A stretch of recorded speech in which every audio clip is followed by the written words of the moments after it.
Mon père disait que les familles devaient se serrer les coudes, à l'époque. Il a exigé que je donne ma maison à mon frère, parce qu'il allait avoir un bébé. Alors je lui ai dit, tu n'as pas le droit de dire ça après m'avoir ignoré toute ma vie. Je suis l'aîné, un homme de 24 ans, et mon frère Jonathan a 17 ans. 7 ans d'écart. C'est un écart suffisant pour que nous ne nous soyons jamais vraiment entendus.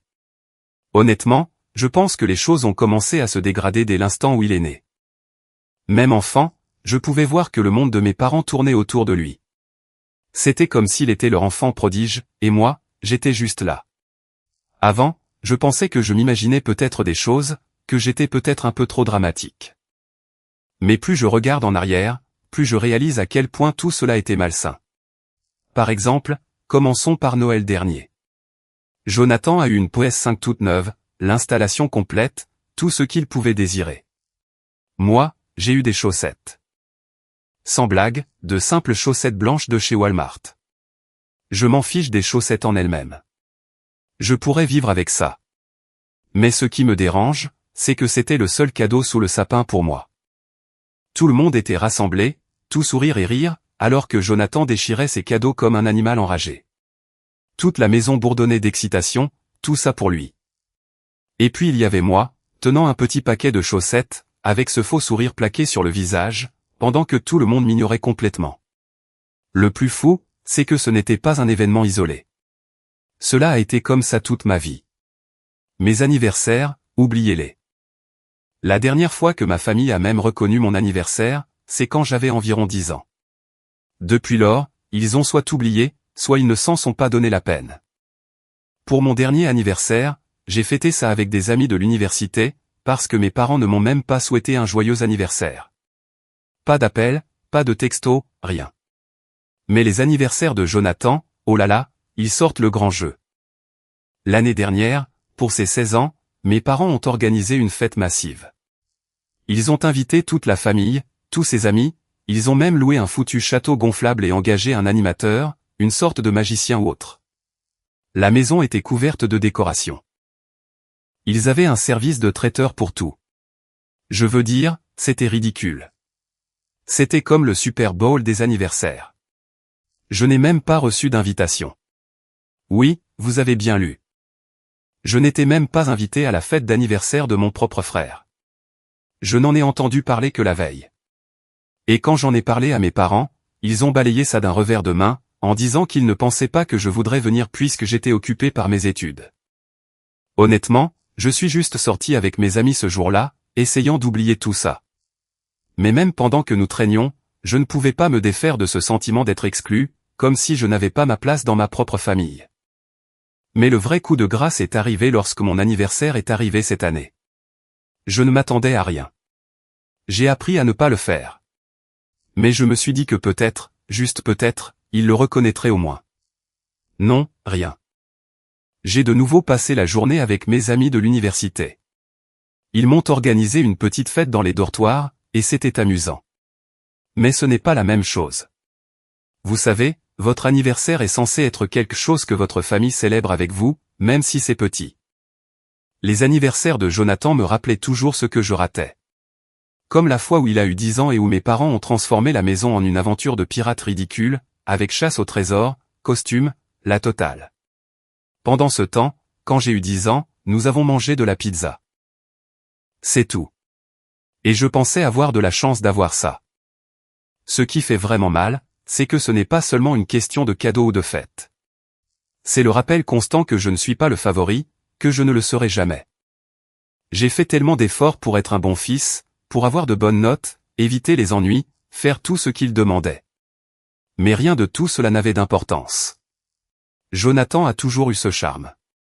Il est extraverti, athlétique, tout ce que je ne suis pas. Et mes parents l'adoraient. À sa naissance, je me souviens d'avoir été si excité d'avoir un petit frère. Je pensais que nous serions les meilleurs amis, que nous jouerions aux jeux vidéo ensemble, que nous traînerions comme les frères que l'on voit dans les films. Mais il ne m'a pas fallu longtemps pour réaliser que Jonathan ne s'intéressait pas non plus à moi. Il avait ses amis, ses sports et toute l'attention qu'il pouvait désirer. J'étais juste là. J'étais le plan de secours, l'enfant oublié.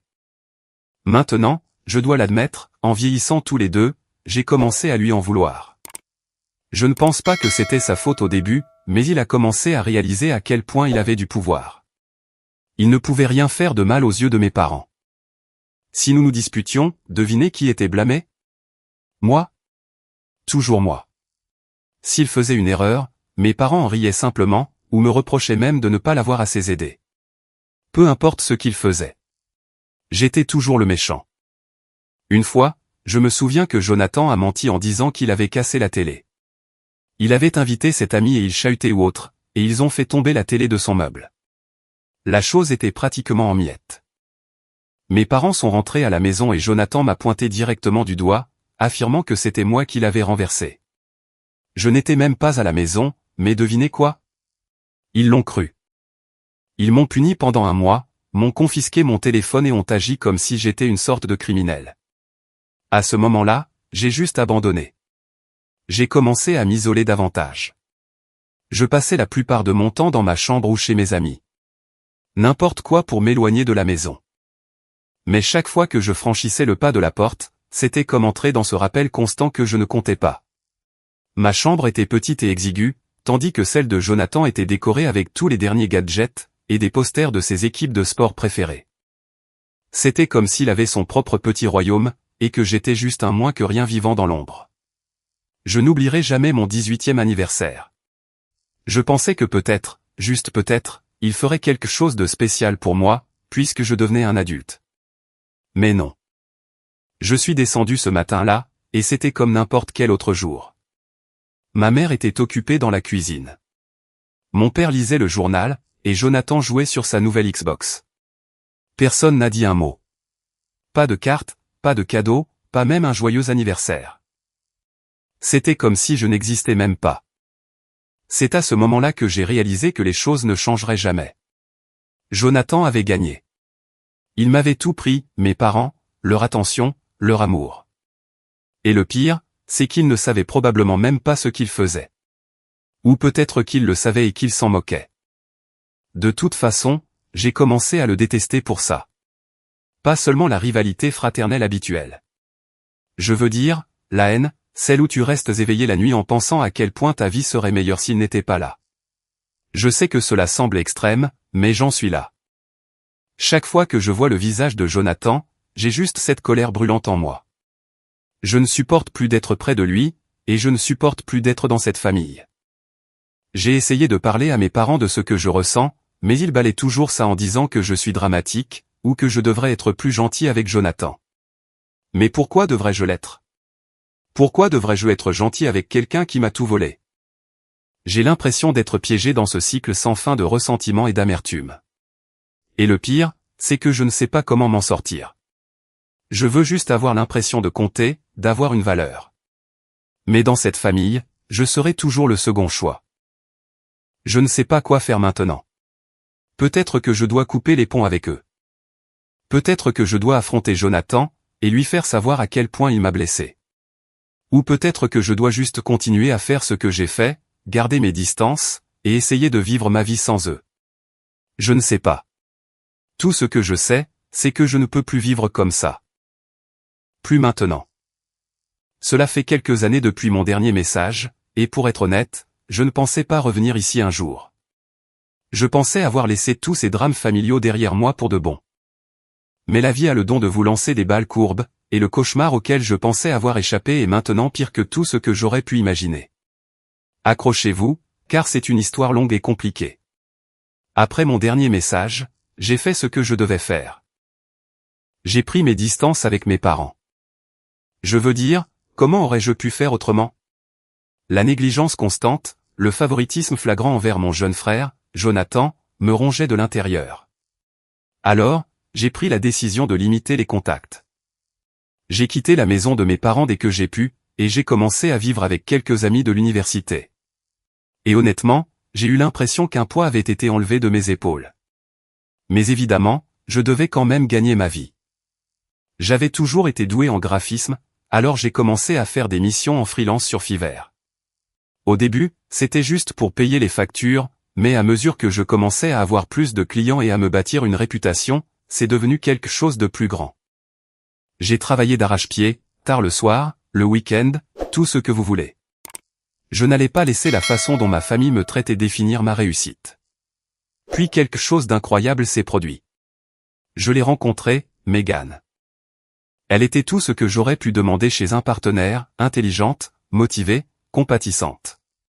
Elle était également freelance, faisant de la gestion des réseaux sociaux pour de petites entreprises, et nous avons tout de suite accroché. Nous avons commencé à collaborer sur des projets, en nous entraidant pour nous développer dans nos domaines respectifs. Honnêtement, elle a été la première personne à me faire sentir que je n'étais pas invisible. Elle me voyait vraiment, vous savez, et elle m'aimait pour ce que j'étais, pas pour ce que je pouvais faire pour elle, pas par obligation, mais parce qu'elle tenait sincèrement à moi. À mesure que nos carrières décollaient, nous avons commencé à rêver plus grand. Nous avons emménagé ensemble après environ 1 an de relation, et les choses n'ont fait que s'améliorer. Nous avons eu cette idée folle de mettre nos économies en commun et d'acheter une maison. Pas n'importe quelle maison, cependant. Nous voulions quelque chose de spécial. Après des mois de recherche, nous avons trouvé l'endroit idéal, une immense maison de 3 étages en banlieue. C'était plus que ce que nous n'aurions jamais pensé pouvoir nous offrir. Mais grâce à nos revenus combinés, nous y sommes parvenus. Nous étions fous de joie. C'était notre rêve, quelque chose que nous avions construit ensemble. Nous avons conclu l'affaire et, 3 jours plus tard, nous étions officiellement propriétaires. C'est à ce moment-là que le véritable cauchemar a commencé. 3 jours après notre emménagement, j'ai reçu un appel de ma mère. Au début, je ne voulais même pas décrocher. Nous n'avions pas beaucoup parlé depuis que j'avais déménagé, et chaque conversation que nous avions était soit gênante, soit se terminait par une sorte de dispute. Mais pour une raison quelconque, j'ai répondu. « Salut chérie, nous sommes en ville et avons pensé que nous passerions voir la nouvelle maison », a-t-elle gazouillé, agissant comme si de rien n'était. J'aurais dû m'en douter. J'aurais dû savoir que quelque chose clochait. Mais contre mon meilleur jugement, je lui ai dit qu'il pouvait venir. Je me suis dit qu'il valait mieux en finir avec cette visite plutôt que de continuer à les éviter. Ainsi, quelques heures plus tard, mes parents, Jonathan et une femme que je n'avais jamais rencontrée auparavant se sont présentés à notre porte d'entrée. Maintenant, voici où les choses deviennent vraiment bizarres. Jonathan, mon petit frère, l'enfant chéri, le favori, n'était pas seul. La femme qui l'accompagnait était apparemment sa fiancée, Karen, et elle était enceinte. Oui, vous avez bien lu. Jonathan allait être père. Personne n'avait pris la peine de me dire que mon frère était fiancé, et encore moins qu'il était sur le point d'avoir un enfant. C'était mon premier signal d'alarme. Mon père n'a même pas attendu d'être à l'intérieur avant de commencer avec ses commentaires passifs-agressifs. « Waouh, c'est la maison que tu as achetée. Surpris que tu puisses t'offrir quelque chose comme ça, a-t-il dit avec ce ricanement, comme s'il me regardait de haut tout le temps. Mais je l'ai ignoré. Je ne voulais pas déclencher de dispute tout de suite. Une fois à l'intérieur, les choses sont devenues encore plus inconfortables. Ma mère essayait de faire la conversation avec Megan, qui sentait bien que quelque chose n'allait pas. Elle n'arrêtait pas de me jeter des regards du genre « Qu'est-ce qui se passe ici ?» Pendant ce temps, mon père et Jonathan parlaient à voix basse, et Karen se promenait dans la maison comme si elle était chez elle. Puis, sorti de nulle part, mon père a lâché la bombe.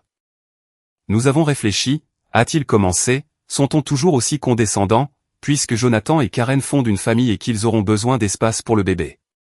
Il serait logique qu'ils emménagent ici. Je les regardais fixement, ne traitant pas complètement ce qu'ils venaient de dire.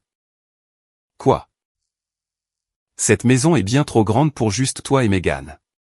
Mon père a continué, ignorant complètement mon choc. Jonathan et Karen pourraient vraiment utiliser un endroit comme celui-ci pour élever leur enfant. Tu n'as pas besoin de tout cet espace. Je n'arrivais pas à croire ce que j'entendais. J'avais l'impression d'être manipulé psychologiquement, dans ma propre maison.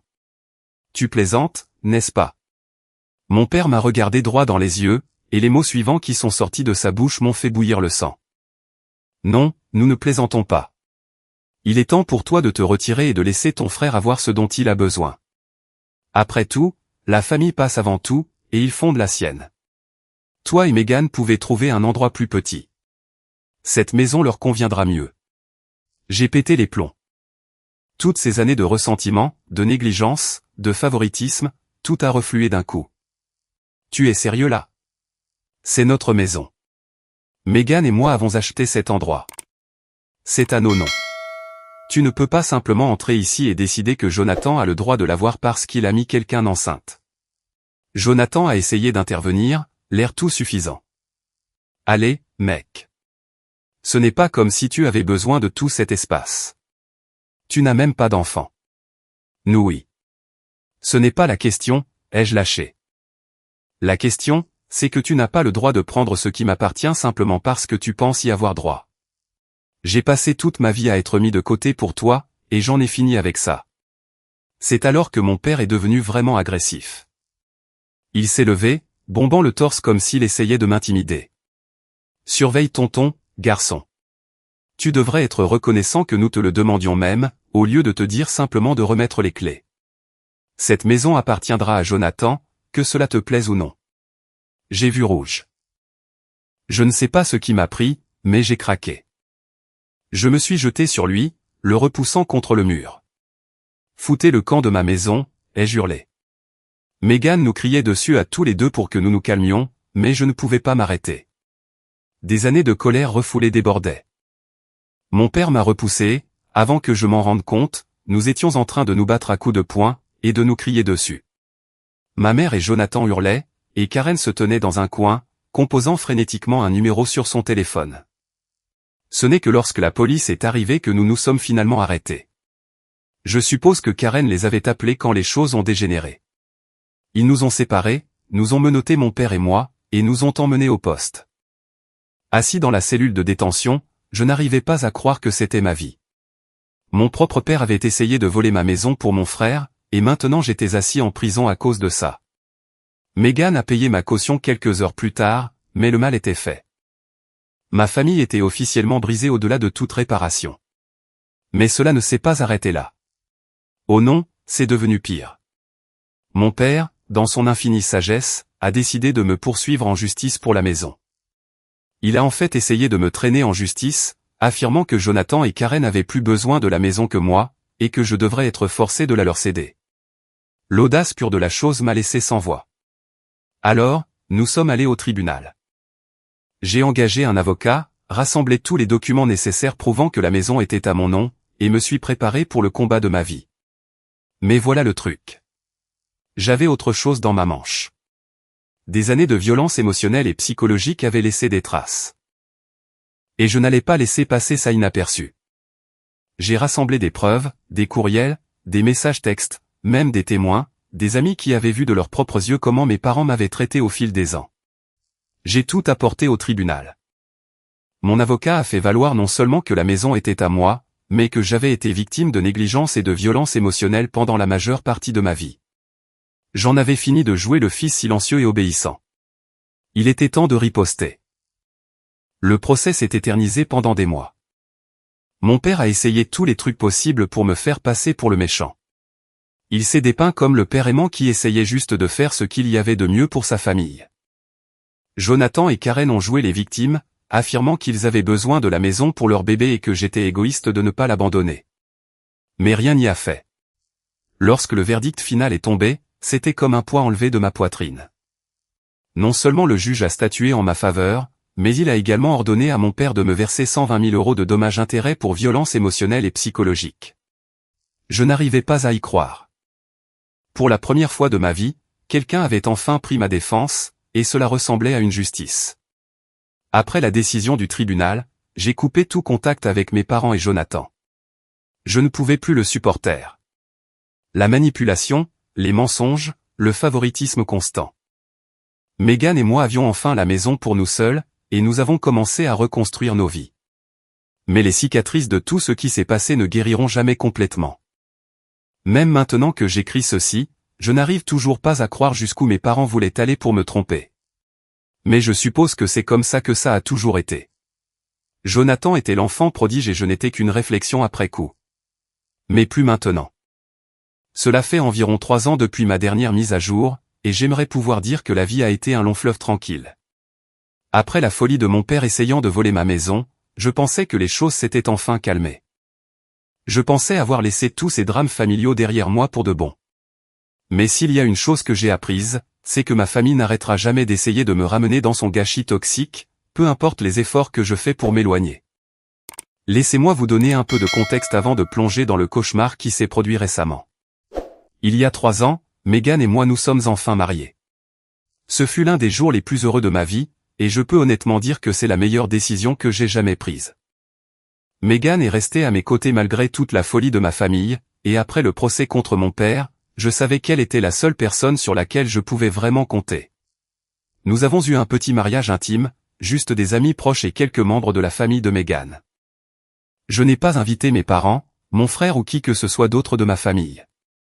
Après tout ce qu'ils m'ont fait subir, la manipulation, les abus, le procès, je n'en voyais pas l'intérêt. Je ne leur devais rien.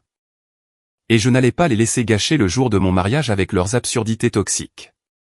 Bien sûr, ils l'ont découvert. Je ne sais pas comment, mais ma mère m'a envoyé un long courriel culpabilisant quelques jours après le mariage, disant à quel point ils étaient blessés de ne pas avoir été invités. Mon père n'a pas pris la peine de me contacter, ce qui me convenait parfaitement. Mais Jonathan, mon jeune frère, a complètement perdu la tête. Je suppose que j'aurais dû le voir venir. Jonathan avait toujours été l'enfant chéri, celui que mes parents se pliaient en 4 pour satisfaire. Il n'a jamais pris la responsabilité de quoi que ce soit dans sa vie, et il avait toujours quelqu'un d'autre à blâmer pour ses erreurs.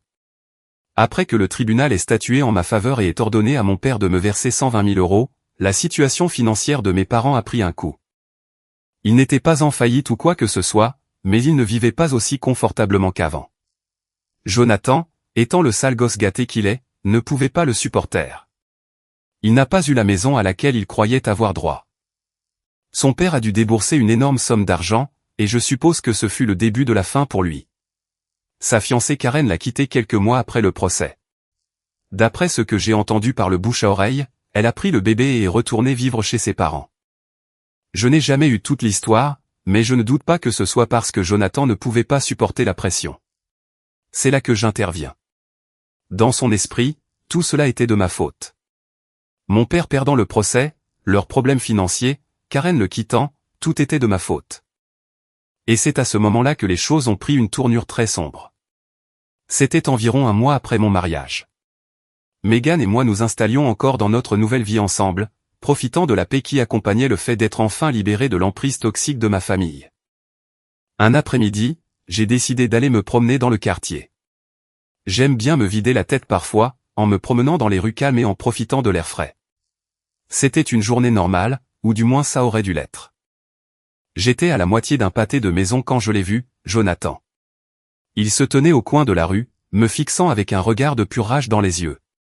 Je me suis figé une seconde, ne sachant pas si j'avais des hallucinations. Nous ne nous étions pas parlé depuis des années, et je n'avais aucune idée de la raison pour laquelle il était là, dans mon quartier. « Jonathan » ai-je interpellé, confus. « Qu'est-ce que tu fais ici, bon sang ?» Avant même que je puisse comprendre ce qui se passait, il m'a foncé dessus. Il n'était pas les mains vides non plus. Il avait une barre de fer à la main, comme un truc arraché directement d'un chantier de construction. « C'est quoi ce délire, Jonathan » ai-je crié en essayant de reculer, mais il était trop rapide.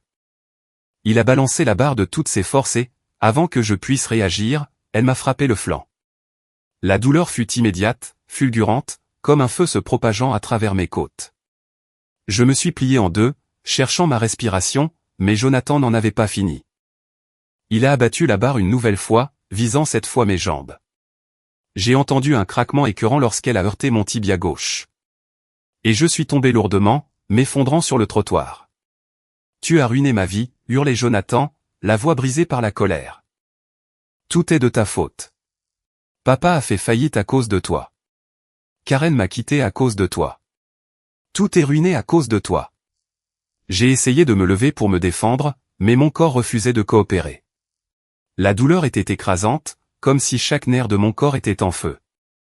Jonathan se tenait au-dessus de moi, le visage déformé par la fureur, et a de nouveau levé la barre de fer. Je me suis préparé, sachant ce qui allait arriver, mais je ne pouvais pas bouger. J'étais complètement impuissant. Le coup suivant a atterri sur mon bras droit, et j'ai senti mes os se briser sous la force de l'impact. C'était comme si le temps ralentissait. Ma vision s'est troublée, et le monde autour de moi est devenu distant, assourdi, comme si j'étais sous l'eau. Je ne pouvais même pas crier.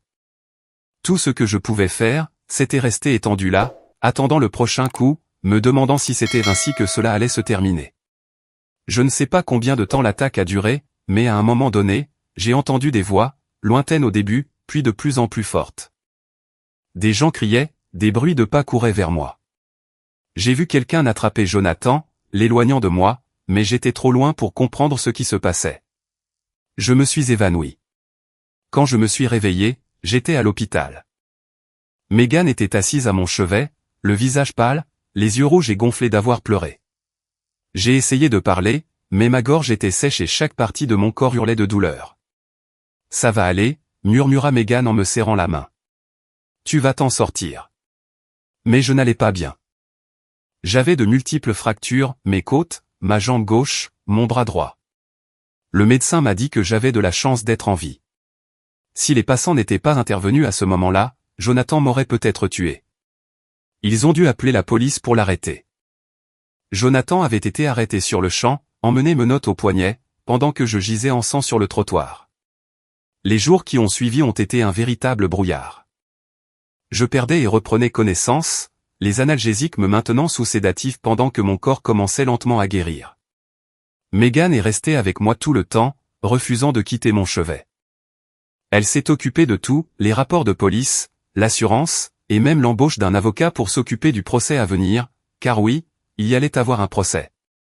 Jonathan avait été inculpé de voies de fait avec une arme mortelle et, étant donné l'étendue de mes blessures, il risquait une lourde peine de prison. Quand j'ai finalement été assez lucide pour comprendre ce qui se passait, Megan m'a mis au courant des détails. Jonathan avait complètement perdu la tête après que Karen l'avait quitté. Il avait sombré dans une profonde dépression, mais au lieu d'assumer la responsabilité de ses propres échecs, il m'a blâmé.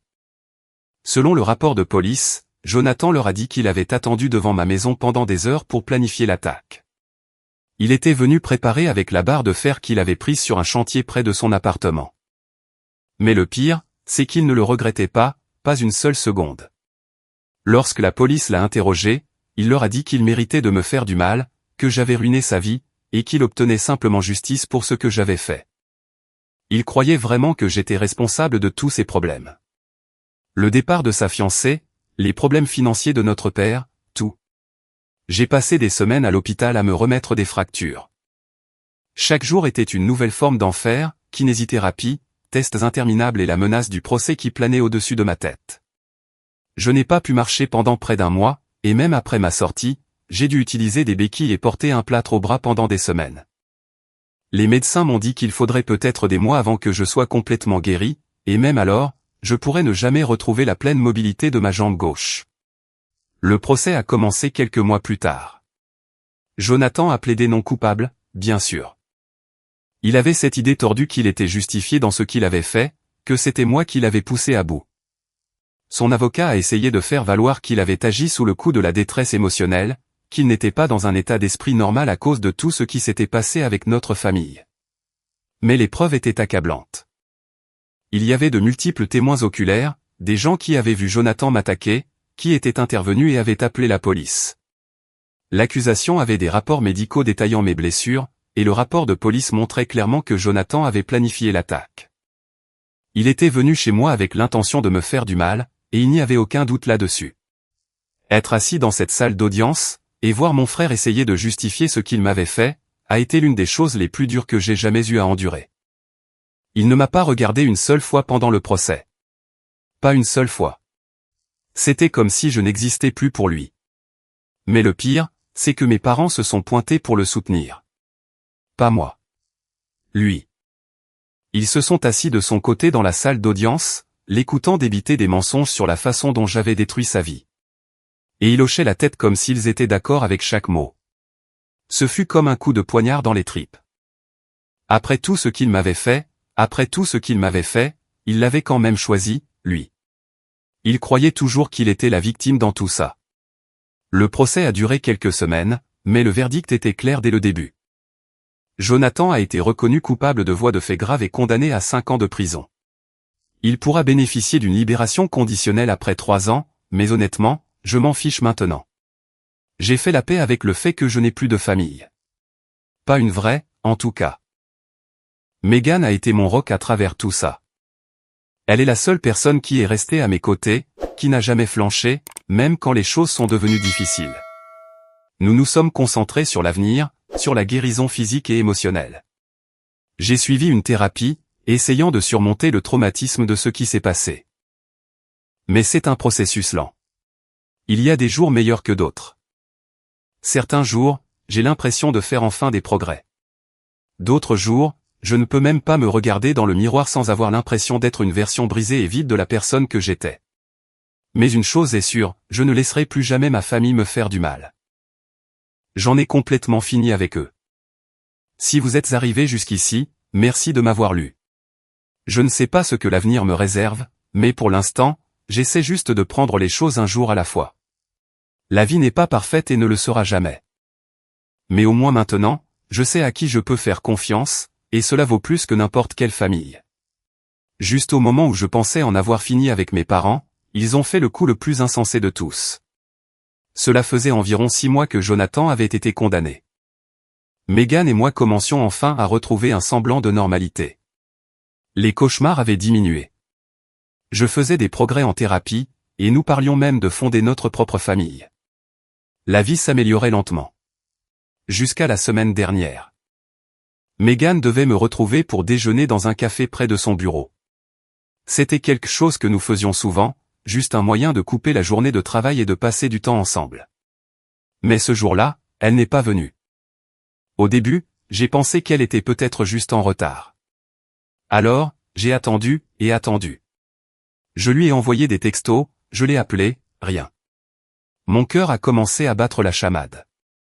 Megan n'est jamais en retard, et elle répond toujours, même si c'est juste pour dire qu'elle est coincée dans les embouteillages.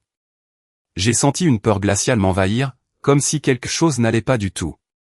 J'ai appelé son bureau, mais ils m'ont dit qu'elle était partie à l'heure. La panique s'est installée. Je ne savais pas quoi faire, alors j'ai commencé à rouler dans le quartier, en me disant qu'elle avait peut-être eu un accident ou que son téléphone était déchargé. C'est alors que j'ai reçu un appel d'un numéro masqué. Au début, j'ai pensé que c'était une arnaque, mais quelque chose m'a dit de répondre. Je suis content de l'avoir fait, car ce que j'ai entendu ensuite m'a glacé le sang. Ta femme est avec nous. La voix de ma mère est passée à travers le téléphone, à la fois mielleuse et froide. Nous l'emmenons dans un endroit sûr, un endroit où tu ne pourras plus lui faire de mal. Mon cœur s'est arrêté. C'est quoi ce bordel, ai-je crié, manquant de justesse d'emboutir la voiture. De quoi parles-tu, bon sang? Où est Megan? Qu'est-ce que vous avez fait? Elle est avec nous maintenant, la voix de mon père coupa celle de ma mère. Tu lui as empoisonné l'esprit, tu l'as retourné contre sa famille. Nous faisons ce qu'il y a de mieux pour elle. Nous l'emmenons dans un endroit où elle pourra réfléchir clairement, loin de toi. Je n'arrivais pas à croire ce que j'entendais. Mes propres parents avaient kidnappé ma femme. Ils croyaient vraiment que j'étais une sorte de méchant dans leur récit tordu. Et maintenant, ils emmenaient Megan, l'amour de ma vie, parce qu'ils pensaient la sauver de moi. Je ne sais pas comment j'ai réussi à rester calme, mais je leur ai dit, si vous ne la ramenez pas tout de suite, je jure devant Dieu que j'appelle la police. Mon père a ri. Il a vraiment ri. Tu penses que nous avons peur de la police? Nous sommes sa famille, pas toi.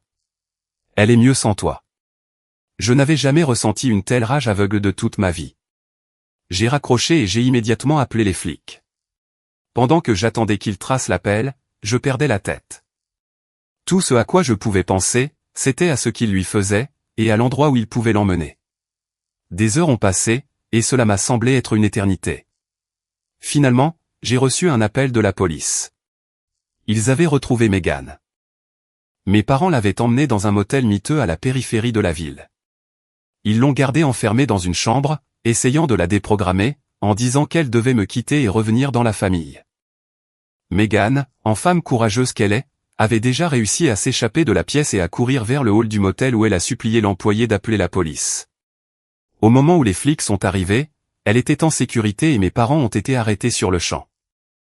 Ils ont été inculpés de séquestration arbitraire et de toute une série d'autres crimes. Je ne sais pas ce qui va leur arriver maintenant, mais honnêtement, je m'en fiche.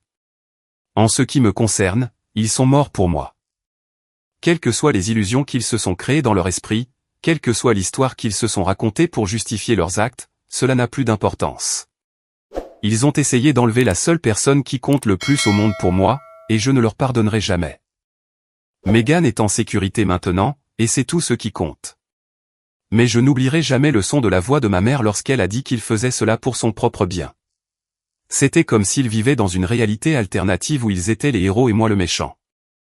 Je ne sais pas ce que l'avenir nous réserve, mais une chose est sûre, j'en ai fini avec eux pour toujours, et il est maintenant temps de tourner la page, pour de bon.